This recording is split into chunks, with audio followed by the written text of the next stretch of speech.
வணக்கம் நண்பர்களே, இந்த வீடியோவில் 3 BHK டியூப்ளெக்ஸ் டைப் நியூ ஹவுஸை பற்றி பார்க்க போகிறேங்க. இந்த வீடு அமைஞ்ச லொக்கேஷன் கோயமுத்தூர் கணுவாய் டு வடவள்ளி ரோட்டில் அமைஞ்சிருக்குங்க. கணுவாய் டு வடவள்ளி ரோட்டில் இருந்து 1/2 கிலோமீட்டரில் இந்த வீடு அமைஞ்சிருக்குங்க.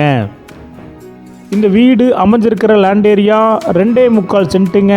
பில்டிங் ஸ்கொயர் ஃபீட் 2000ங்க. டிடிசிபி அப்ரூவல் இருக்குங்க. பில்டிங் பிளான் அப்ரூவல் இருக்குங்க. இந்த வீடு கிழக்கு பார்த்த சைட்டில் கிழக்கு பார்த்த மாதிரி மெயின் டோர் வச்சு கட்டியிருக்காங்க. இந்த வீடு 23 அடி ரோட்டு மேலே அமைஞ்சிருக்குங்க. இந்த வீட்டுடைய மொத்த விலை 80 லட்சங்க.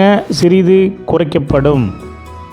இந்த வீடு உங்களுக்கு பிடிச்சிருந்தா கீழே இருக்கிற நம்பருக்கு கால் பண்ணுங்கள், விசிட் பண்ணுங்கள். தேங்க்யூ.